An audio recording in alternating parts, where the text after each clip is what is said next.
Mom is unconscious! The phone call from my brother during work was shocking. Our mother, who lives alone, resides near my brother's place. Being a worrier, my brother checks on her whenever he has time.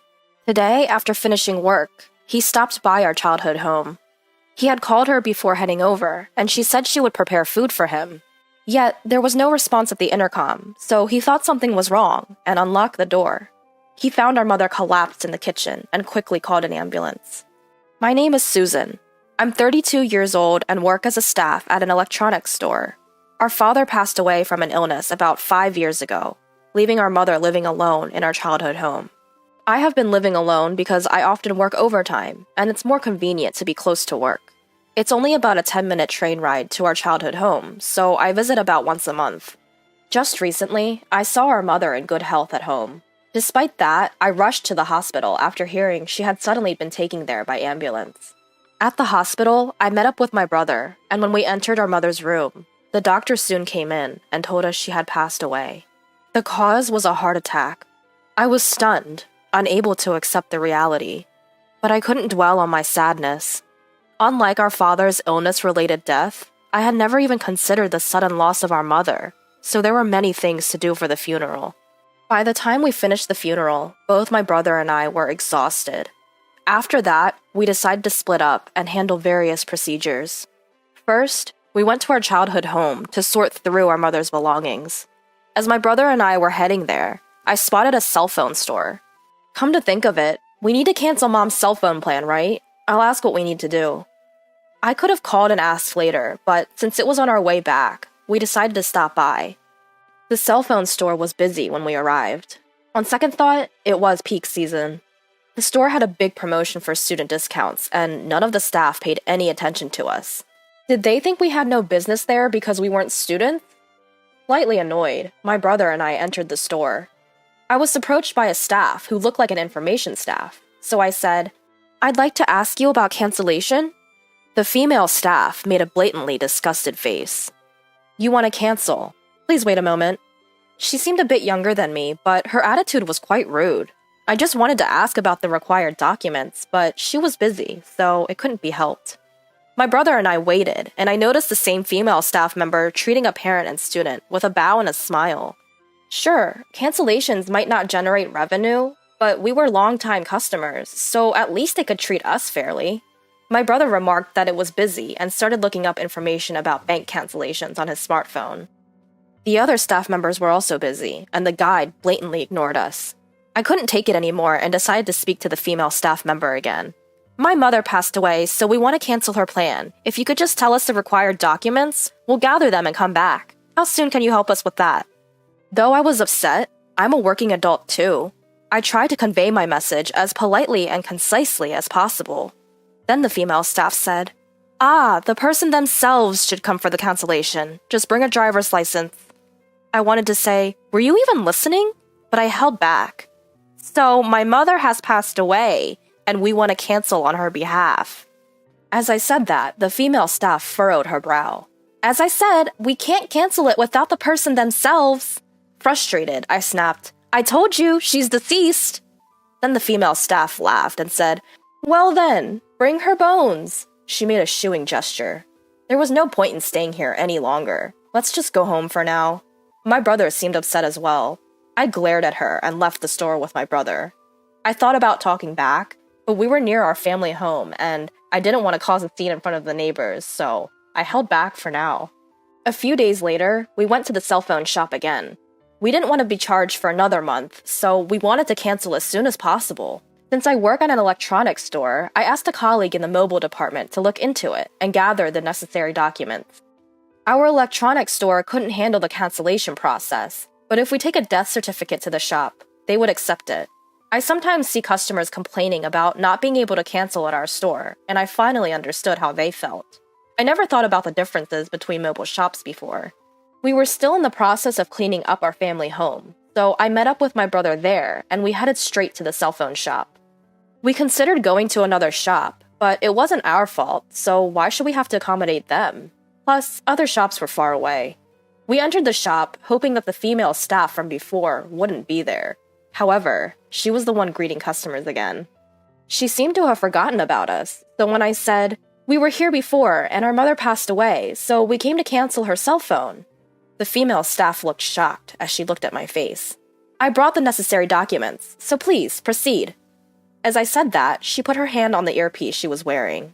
By the way, the earpiece is a type of small radio, which I also wear at work. She reluctantly led us to a table. She probably received instructions from her supervisor to do so.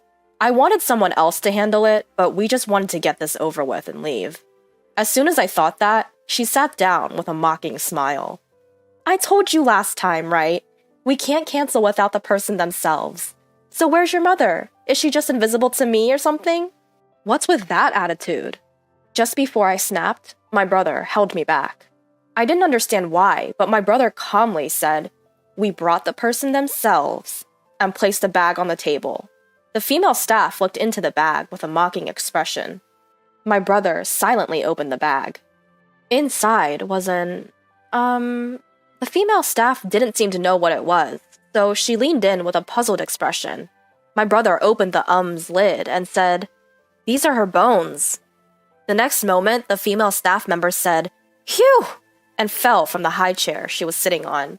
An incredibly loud noise occurred, and another male staff rushed over. The male staff seemed flustered, but the female staff's face turned pale, and she didn't speak. I said to the female staff, "Could you stop making that face as if you've seen a ghost? Is this your first time seeing cremated remains? But you're the one who told me to bring them, right?" Then the male staff began to bow his head.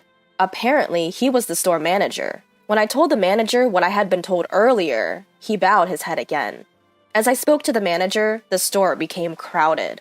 I told the manager, "Please go and attend to other customers. It's just a contract cancellation, and it will be over quickly if this person takes care of it."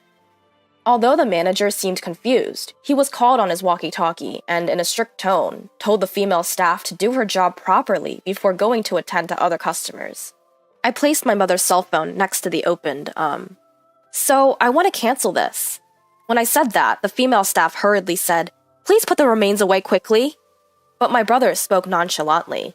"It's okay, I'm not doing anything bad. Besides, you're the one who told me to bring the remains. My mother will watch over us too." I couldn't help but laugh at his words. The female staff glared at me and said, "Show me your driver's license." "Whose? Mine? My mother's?" I placed both my mother's and my driver's licenses on the table. I also lined up the death certificate and the credit card my mother used for automatic withdrawal. The female staff took all of them without saying a word and left the table. I stopped her. "Wait, don't just take them without asking. What are you using them for? You told me to show my driver's license, but you didn't tell me the purpose." "Oh, it's to confirm customer information." The female staff muttered and didn't come back, so I said, "Aren't you supposed to do that in front of us? That's what everyone else does, right? Isn't that a compliance violation?" Compliance means abiding by laws and regulations. Simply put, it's showing customers that our company follows laws and social rules. I deal with customers' personal information in my job, so I'm constantly being nagged about compliance. It's even more strict in a cell phone shop that handles a lot of personal information, but this female staff showed no sense of urgency. I was also irritated by that. But she flinched when she heard the word compliance. The saleswoman hastily brought back the personal information she took, and brought a terminal where I can view the contract information instead. By the way, my brother, being aware of the surroundings, quickly puts away the and gives the female staff a cold look. The female staff seems to be concerned about the customers entering the store while dealing with us, and the conversation is not progressing smoothly. Then she says, "There will be an annual contract cancellation fee, which will be billed next month." However, I had checked with a person in charge of cell phones at my workplace that it would be waived. So I asked, "I heard that it would be waived if the contract holder passed away. Is that true?" Upon hearing this, she starts to look into it in a hurry. I sigh and take out my smartphone. I open the inquiry page on the cell phone company's website and show the official answer to the female staff. The female staff looks up and says, "Then it won't be charged, I guess," which irritated me. "Excuse me, what's with that attitude?" I couldn't help but say that, and she glared at me, but I continued. "I have no reason to be glared at for your lack of knowledge, and I've noticed you've been looking at other customers since earlier. Isn't that rude?" I heard this from the person in charge of cell phones at my workplace as well, that staff sales performance only counts when they acquire new customers. That doesn't mean they should have such an attitude towards other customers. I try to stay as calm as possible and continue. You may think of me as a complainer, but I'm not. All you need to do is to handle this cancellation process quickly and accurately. I've been thinking this for a while, but your attitude is just terrible. I just wanted to cancel the contract, but since I couldn't finish and go home, I was irritated and ended up speaking in a strong tone. When I calmed down, I feel a little guilty. But then, I was completely astonished by the female staff's next attitude. You're a complainer, aren't you? It's not normal to bring ashes. You said you brought the person themselves, but what can you do with those ashes? She said that with a laugh. My brother, who had been sitting quietly until now, seemed to be getting angry and tried to stand up. The next moment, a loud voice echoed throughout the store. Bring me the guy who deceived me right now! It was a man in his late 20s who looked a bit rough. As soon as he entered the store, he started yelling at the receptionist. He looked around and didn't listen to the receptionist trying to stop him and headed our way. Could it be?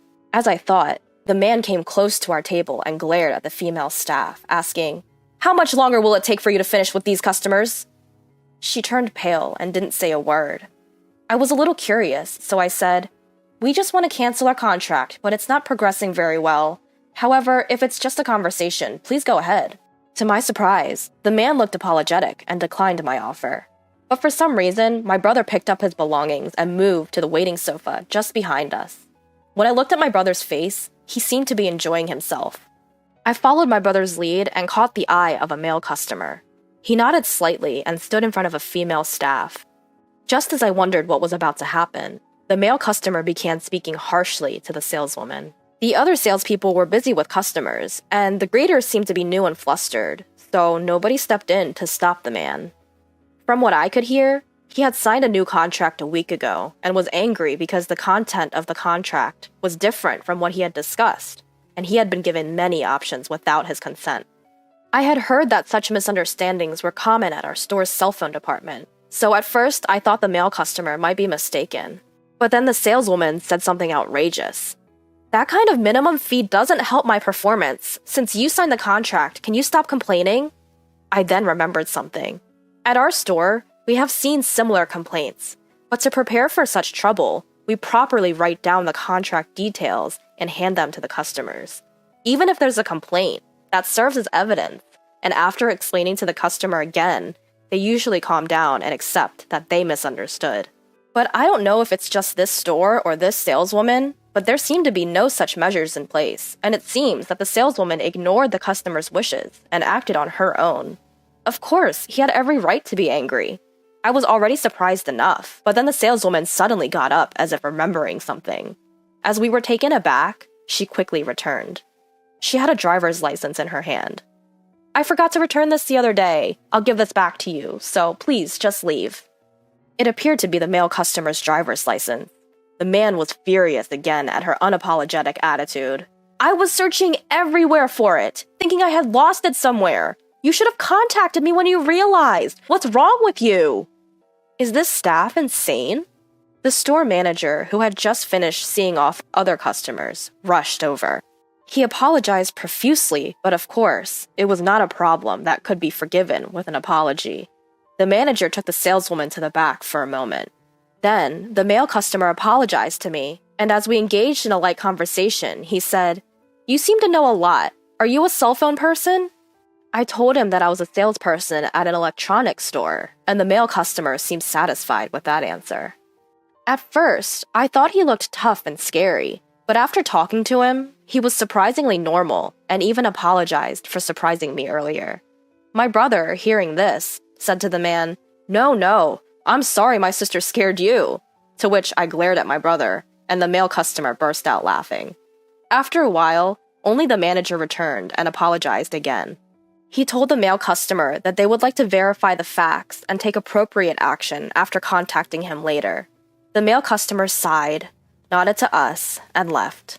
We asked the manager to process our cancellation, and it was done in just a few minutes. What was all that time for? We also sighed and left the store. Later, we received a customer service survey from the cell phone company, so we gave the lowest rating and wrote everything that happened in the free comment section. I thought it was a small act of revenge, but when I later talked to the person in charge of mobile phones, they told me that it was uncommon to receive such a low rating and the staff would probably get a serious reprimand. Knowing that, my mood brightened a bit. About 2 weeks later, while I was working, I was approached for product information, and to my surprise, it was the male customer from that day. He recognized me too and told me what happened afterward. The manager had contacted him, and the female staff had been let go, and he was offered a refund and a few months of free basic charges. It seemed like compensation for the inconvenience. Since then, that man would occasionally visit the store, and we would chat whenever we met. After some time, he told me that he saw the female staff in front of the mobile phone shop. She was apparently begging the manager outside the store, saying she couldn't make a living without a job, that she had been kicked out of her apartment, and pleading to be hired again. But the manager firmly rejected her. I couldn't help but laugh when I heard this. Later on, I happened to run into him near my parents' house, and we exchanged greetings. We laughed about the strange connection and exchanged contact information. Then, to my surprise, he asked me out, and I accepted. Thanks to that, both my work and private life have become fulfilling.